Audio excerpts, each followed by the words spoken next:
கண்டிப்பாக நாங்க பண்ணுவோம். ஏன்னா இது ஒரு இன்னைக்கு ஒரு கோயில் இருக்கு அதுக்கோட நிறுத்த போறோங்கிறது கிடையாது.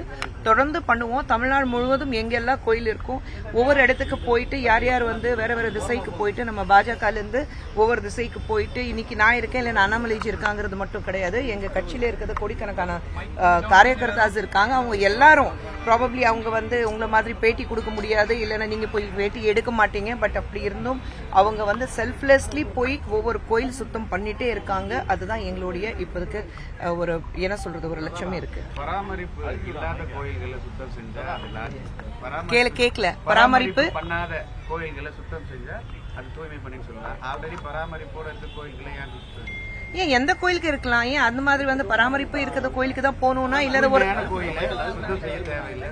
இல்லையா? இப்போ நான் உங்க முன்னாடி சுத்தம் பண்றேன் இருக்கு.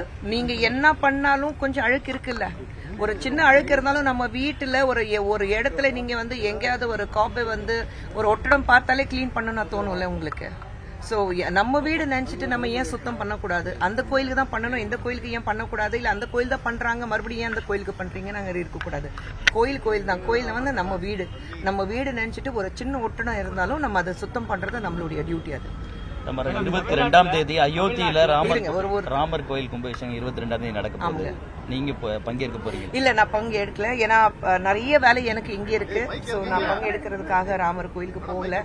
ஆனா உண்மையிலேயே நம்ம நாட்டுல வந்து பல ஆண்டுகளாக ஒரு கிட்டத்தட்ட 500 வருடங்களாக காத்துட்டு இருக்கோம் ராமர் மறுபடியும் வர மாட்டாரனா.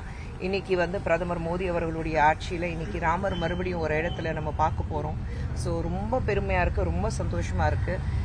இந்தியா முழுவதும் இது ராமர் கோயில் பொறுத்த வரைக்கும் இது ஜாதி மதம் சம்பந்தப்பட்டது கிடையாது. இது வந்து முழுக்க நம்மளுடைய ஒற்றுமை காட்டுறதுக்காக தான் இந்த ராம் மந்திர் நம்ம சொல்றோம். அது இருக்கு. நீங்க அயோத்தியாலேயே பார்த்தீங்கன்னா ஹிந்து முஸ்லிம் இல்ல வேற மதத்துல சார்ந்தவங்க எல்லாரும் அவங்க வீட்டுல வந்து விளக்கேற்றிட்டு ராமர் வர வைக்கிறதுக்காக காத்துட்டு இருக்காங்க.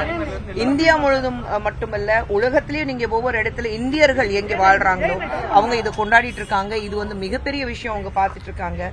நேத்து என்னுடைய அத்தை வந்து பிரதமர் அவர்களை சந்திச்சு ஒரு 92 வயது அவங்களுக்கு.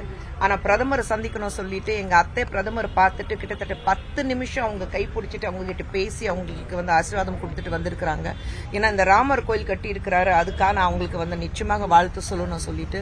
சோ இந்த அளவுக்கு 92 வயதுலயும் எங்க அத்தை வந்து போய் பிரதமர் அவர்கள் பார்க்கணும்னா அப்போ மத்தவங்களை நினைச்சு பாருங்க எப்படி. சோ ஒரு உண்மையான ஒரு தாய்மார்கள் மட்டுமில்ல பெரியவர்களுடைய ஆசீர்வாதத்தோட தான் இன்னைக்கு பிரதமர் மோடி அவர்கள் இருக்கிறாரு. சோ இந்த ராமர் கோயில் பொறுத்த வரைக்கும் என்ன பொறுத்த வரைக்கும் இது வந்து நம்ம நாட்டுடைய ஒற்றுமை நம்ம நாட்டுடைய செக்குலரிசம் காட்டுறதுக்காக தான் ஒரு விஷயம் நான் பாக்குறேன். தமிழ்நாட்டுல பெண்களுக்கு பாதுகாப்பு இருக்காங்க. எங்க தமிழ்நாட்டுல பெண்களுக்கு பாதுகாப்பு பெண்களுக்கு பாதுகாப்பு வந்து ரூலிங் கட்சி இருக்கு உங்களுக்கு திமுக எம்எல்ஏ உடைய அவங்க வீட்டிலேயே ஒரு சிறுமிக்கு வந்து இந்த அளவுக்கு கொடுமை நடந்திருக்கு. அவ வெளியே வந்து தனக்கு வந்து விழுந்த அடி பர்ன் மார்க்ஸ் எல்லாமே காமிச்சிருக்கா. அவங்க யார் நீங்க ஆட்சியில இருக்கீங்களோ அவங்க வீட்லயே பெண்களுக்கு வந்து பாதுகாப்பு இல்லைன்னா அப்புறம் நம்ம சமுதாயத்துல நம்ம நாட்டுல நம்ம தமிழகத்துல எங்கிருந்து பெண்களுக்கு பாதுகாப்பா இருக்கும்? சர்வே எடுத்து பாருங்க, உங்களுக்கு சர்வேலயே தெரியும். விழுப்புரத்துல வந்து நீங்க பாத்தீங்கன்னா 2 பெண்கள் வந்து 2 குழந்தைங்க 10வது கிளாஸ்ல படிக்கிற பெண்களுக்கு வந்து ஒரு ஸ்கூலோட ஆசிரியரே வந்து தவறான முறையில நடந்திருக்காங்க. எஃப்ஐஆர் ஃபைல் ஒன்னும் பண்ணல. அவங்க எனக்கு போன் பண்ணி என்கிட்ட பேசியிருக்காங்க. நான் அதுக்கு என்ன நடவடிக்கை எடுக்க முடியும்னா அது பார்த்திருக்கேன், நான் பேசியிருக்கேன். சோ இந்த மாதிரி விஷயங்கள் அது அவங்களுக்கு போய் மிரட்டல் எல்லாம் போகுது. நீங்க வந்து கேஸ் வாபஸ் வாங்கிக்கிங்க இல்லைன்னா மிரட்டுறாங்க. அப்படியெல்லாம் இருக்கும்போது பேரம் பேசிட்டு இருக்காங்க. அப்படியெல்லாம் இருக்கும்போது திமுகவுக்கு மட்டுமல்ல இங்க இருக்கிற அத்தனை பேருக்கு தெரியும் திமுக ஆட்சியில நிச்சயமாக பெண்களுக்கு எந்த பாதுகாப்பும் கிடையாது. இது நம்மளுடைய மாண்புமிகு முதலமைச்சர் ஸ்டாலின் அவர்களுக்கு தெரியும். கருணாநிதி அவருடைய பிரச்சனை நீங்க பாத்துட்டீங்க. இது எல்லாமே இருக்கும்போது அவர் எந்த வகையிலேயே வந்து ஒரு ஆக்ஷன் எடுக்க போறாரு? அவங்க கட்சியில இருக்கிற வீட்லயே உங்களுடைய எம்எல்ஏ வீட்லயே ஒரு பெண்ணுக்கு இந்த மாதிரி ஒரு கொடுமை நடந்திருக்கு. முதலமைச்சர் ஒரு வார்த்தை பேசியிருக்கிறாரா? இல்ல ஒரு ஆறுதல் தெரிவிச்சாரா? இல்ல இது நடந்தது தவறு, அப்படி நடந்திருக்க கூடாது, அவங்களுக்கு நான் ஆதரவாக இருக்கேன் சொன்னாரா? எதுவுமே சொல்லல. நடக்குதா நடக்கட்டும், போலீஸ் நம்ம கையில தானே இருக்கு, நம்ம என்ன வேணாலும் பண்ணிக்கலாம் அப்படிதான் பாத்துட்டு இருக்காங்க. தவிர இது வரைக்கும் நீங்க வந்து முதலமைச்சர் அவர்கள் வெளியே வந்து பெண்களுக்கு சப்போர்ட்டாக பேசினது நான் இது வரைக்கும் நான் பார்த்தது கிடையாது. மகளிர் ஆணையம், தேசிய மகளிர் ஆணையம் என்ன இது வந்து பாக்ஸ்ல தானே வரும், உங்களுக்கு சிறுமி தானே. மகளிர் ஆயுதத்தை தேர்ந்தெடுக்க முடியாது. சோ பாக்ஸோல வரும்போது நாங்க அதுக்கு ஒண்ணும் பண்ண முடியாது. நீங்க ஆணையத்துடைய உறுப்பினரை வந்ததுக்கு அப்புறம் எத்தனை கேஸ் சால்வ் பண்ணிருக்கீங்க, என்னென்ன மாதிரி நடவடிக்கை? அது நீங்க இதுல போயிட்டீங்கன்னா எங்களுக்கு ஒரு நாளைக்கு கிட்டத்தட்ட 100 கேசஸ் வரும். அந்த 100 கேசஸ் வரும்போது எனக்கு கீழே வந்து 5 மாநிலங்கள் இருக்கு.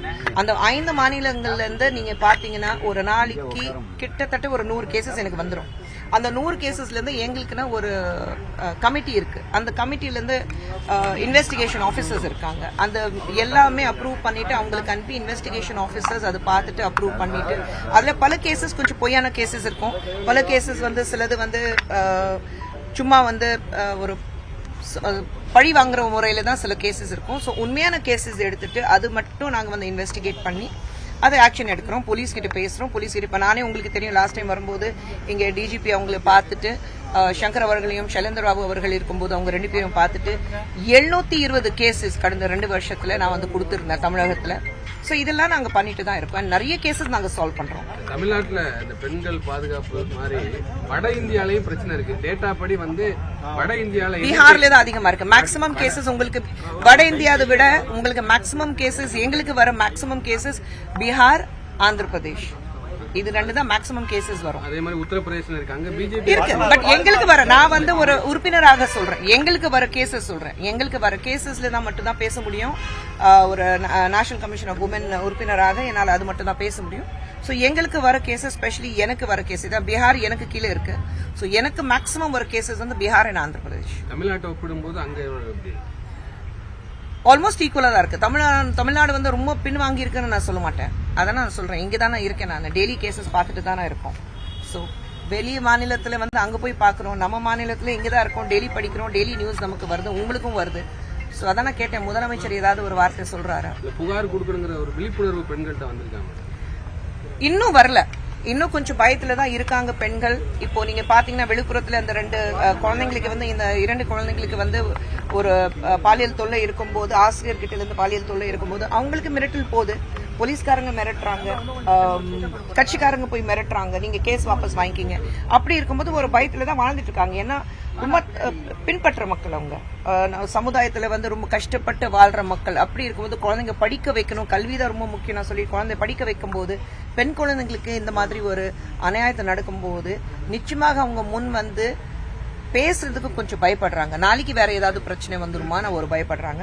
ஆனா எனக்கு சந்தோஷமா இருக்கு. ஏன்னா இந்த 2 குழந்தைங்களுடைய வீட்டுல இருந்து என்ன கான்டாக்ட் பண்ணி உங்களால ஏதாவது பண்ண முடியுமா என்கிட்ட கேட்டிருக்காங்க. எனக்கு ரொம்ப சந்தோஷமா இருக்கு அந்த வகையில். அந்த பாதிக்கப்பட்ட பெண்ணுக்கு இப்ப தற்போது 18 வயசு ஆயிடுச்சு. இப்ப மகளிர் ஆணையம் அந்த கேஸ் கையில இருக்கு. கேஸ் வந்து ஒரு விஷயம் நீங்க தெரிஞ்சுக்கணும், ஒரு தடவை போலீஸ் ஒரு கேஸ் எடுத்துச்சுன்னா அப்புறம் ஒரு எஃப்ஐஆர் ஃபைல் ஆயிடுச்சுன்னா கமிஷன் உள்ள நுழைய முடியாது. வி ஹேவ் சர்டன் ரூல்ஸ், அந்த ரூல்ஸ் ஃபாலோ பண்ணணும். கேஸ் எடுக்கலன்னா ஆணையம் வந்து முன்னாடி வந்து we have to take it forward and we have to tell the police நீங்க அந்த கேஸ் எடுத்துக்கணும். அது மாதிரி நிறுவனங்கள்லயும் இந்த அரசு நிறுவனங்களா இருக்கட்டும், தனியார் நிறுவனங்களா இருக்கட்டும், ஆபீஸ் லெவல்ல வந்து இந்த செக்ஷுவல் ஹராஸ்மெண்ட் நிறைய கேசஸ் வருது எங்களுக்கு. அந்த மாதிரி செக்ஷுவல் ஹராஸ்மெண்ட் கேசஸ் நிறைய வருது. அது எல்லாமே நாங்க வந்து சால்வ் பண்ணிட்டு தான் வரோம். வேற ஏதாவது? நேத்து கோயில் கிளீன் பண்ணும்போது மாநில தலைவர் அண்ணாமலை பிஜேபி வந்து கையில் எடுத்துக்கோன்னு சொன்னாங்க. ஆனா மதியானம் 12 மணிக்கு மேல அவங்க மேல வழக்கு பதிவு பண்ணியிருக்காங்க. அதனால பிஜேபி கண்டு தமிழகத்துக்கு பயந்துருச்சு. கண்டிப்பா பயம் இருக்குல்ல. இன்னைக்கு பாஜக ஒரு காலத்துல பாஜக சொல்லும் போது நீங்க யாருமே முன்னாடி வரமாட்டீங்க. இன்னைக்கு பாஜக ஃபர்ஸ்ட் பேஜ் நியூஸா இருக்கு. சோ பாஜக அந்த அளவுக்கு தமிழகத்துல வளர்ந்துருக்கு. இன்னைக்கு ஆப்போசிஷன் யாருன்னா பாஜகனா அப்படி நீங்க பாக்குறீங்க. சோ இன்னைக்கு வந்து பாஜக அந்த அளவுக்கு வளர்ந்துருக்குன்னா நீங்க ஒரு பட்டியல் எடுக்கும் போது யார் எந்த தொகுதியில யார் ஜெயிப்பாங்கன்னு பார்க்கும்போது அதுல பாஜக பேர் இருக்குல்ல.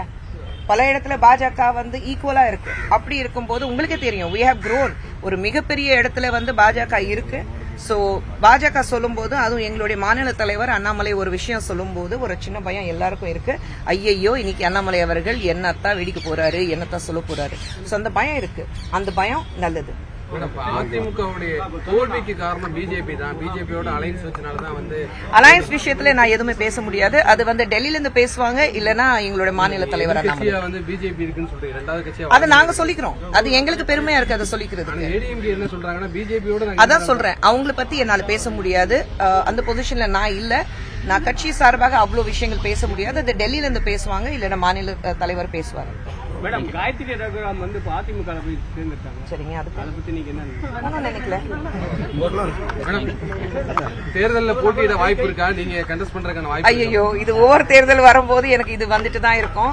தேர்தல் பொறுத்த வரைக்கும் எங்களுடைய கட்சி தலைவர் நட்டாஜியும் பிரதமர் மோடி அவர்களும் அமித்ஷா அவர்களும் என்ன முடிவு எடுக்கிறாங்களோ அந்த முடிவு தான் என்னோட முடிவா இருக்கும். விருப்பம் கொடுத்தா தானே உங்களுக்கு? எங்க கட்சியை பொறுத்த வரைக்கும் எங்களுடைய ஒரே விருப்பம் 2024 ஒரு மிகப்பெரிய வெற்றி பாஜக காத்துட்டு இருக்கு. அதுக்காக எங்களால எந்த அளவுக்கு உழைக்க முடியும். பிரதமர் மோடி அவர்கள் மீண்டும் வருவாரு, அது எல்லாருக்கும் தெரிஞ்ச விஷயம். அதான் நாங்க சொல்றோமே, அப்கி பார் 400 பார், 400 தாண்டி பாஜக இருக்கும். அதுக்காக எந்த அளவுக்கு உழைக்கணும், என்னால வேலை செய்யணும், அதுதான் செய்வோம். யார் எங்க போட்டியிடணும் அது மேலிடத்துல முடிவு பண்ணுவாங்க.